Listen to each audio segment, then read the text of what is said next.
তোমাদের কমেন্ট দেখলে মাঝে মধ্যে পিত্তির মধ্যে এমন জ্বালা জ্বলে যেটা আসলে বলার মতন না। আসসালামু আলাইকুম, আমি জান্নাতুল ফেরদৌস ওরফে জান্নাত। সবাই কেমন আছেন? আশা করি প্রতিদিনের মতন ভালো আছেন। আমিও আপনাদের দোয়া এবং ভালোবাসায় ভালো আছি। কিছু কিছু ছোট্ট ছোট্ট ভাই বোনেরা এসে, ভাই বোন না ভাইরা এসে যখন আজে বাজে কমেন্ট করে তখন আসলে মনটা ভীষণ বিচলিত হয়ে যায়। যাদের যোগ্যতাও নেই কথা বলার তারা এসে আজে বাজে কমেন্ট করে, আল্লাহ গো আল্লাহ, কি আর বলবো। আমি আবার কিছু মনে করি না, কারণ হয়তো তাদের যে ফ্যামিলি ব্যাকগ্রাউন্ড ওইরকম হাই লেভেলের না। তারা হয়তো বস্তি টস্তি থেকে মানুষ হয়েছে, দেন ওরকম কোনো কিছু দেখে নাই, যার কারণে আয়সা সেরা এখানে এসে হট কিছু যখন দেখে তখন দেখা যায় যে নিজেকে আর কন্ট্রোল করতে পারে না, তো তখন এসে দেখা যায় যে আজে বাজে কিছু বলে দেয়। তো আসলে আমার কাছে এটা কোনো ব্যাপার না, কারণ তোমাদেরকে তোমাদের এইসব কমেন্ট মাথায় নেওয়ার মতন মেন্টালিটি আসলে আমার নাই।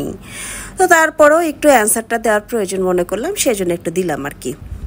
আবার এখানে অন্য কিছু আবার মনে করো না। ওই যে আছে না, একজন আয়সা বলতেছে, আপু কক্সে যাবা? এই তারা এই তোর সাথে কক্সে যাওয়ার কি আছে রে? তোর লেভেল চিনছস?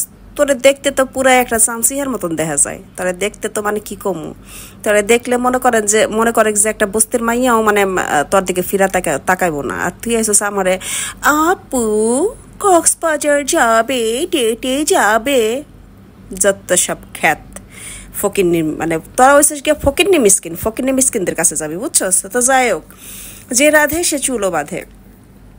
তো আমি আজকে আমাদের সিরাজগঞ্জের ঐতিহ্যবাহী একটা রান্না আপনাদের সাথে শেয়ার করতে যাচ্ছি। এই রান্নাটার নাম হচ্ছে, আমাদের অঞ্চলে এটা হচ্ছে মূলার শাক দিয়ে করে, আপনারা চাইলে যে কোনো শাক দিয়ে করতে পারেন। আমাদের ওখানে এটাকে বলা হচ্ছে পিটুলি।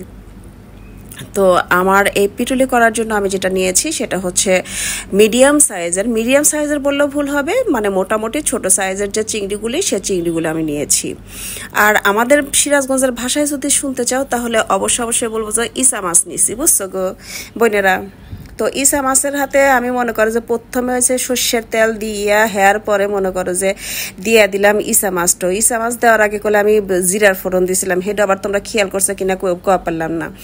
হেয়ার পরে আমি মনে করো যে আদা রসুন পেঁয়াজ একলগে বাটতে রাখি, সেই বাটাগুলো দিয়া দিছি। বাটাগুলা দিয়ার পরে এর মধ্যে আল্লাহ হুগনা মরিচের গুঁড়া, তারপরে হচ্ছে আল্লাহ জিরার দইনার গুঁড়া, তারপরে হয়েছে গিয়া হচ্ছে লবণ দিছি। দিয়া আমি যে এই যে মূলার শাকটা কুচি কুচি কুচি কুচি করে যে কাটটা রাখছিলাম, এইটা মনে করো যে ধুইয়া ছেঁকে রাখছিলাম।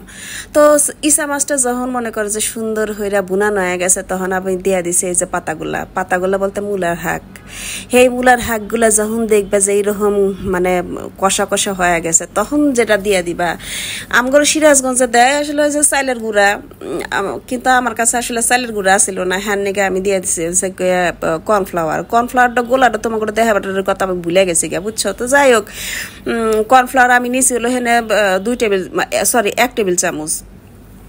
তো নিয়ে আল্লাহ গোলায় রাইহা তারপরে যে দেখো কি সুন্দর এখন থিকনেস আইছে, বুঝছো? তো এই থিকনেস যখন আসবো তখন মনে করো যে চুলার থেকে নামাই নিয়ে সুন্দর করে আর কি মনে করো যে ডাল বাগার দেছ না, ওই ডাল যে বাগার দেয় আঙ্গর কয় হলো সোমবার, বুঝছো? তো এরকম করে সুন্দর করে সোমবার দিয়া তারপরে তোমার হয়েছে গিয়ে রান্না শেষ হয়ে যাবে, বুঝছো? রান্না বলতে সিরাজগঞ্জের আবার কয় রান্না কয় না, সিরাজগঞ্জে কয় রান্দা। তো যাই হোক, আমার কাছে নুন কম হয়েছিল, হ্যাঁ নিকে আমি আবার নুন উপর দিয়ে ছিটাই নিলাম। তো এই হয়েছে রান্দাবাড়ির কাহিনী আর কি। তবে সবাই ভালো থাকো, আল্লাহ হাফেজ।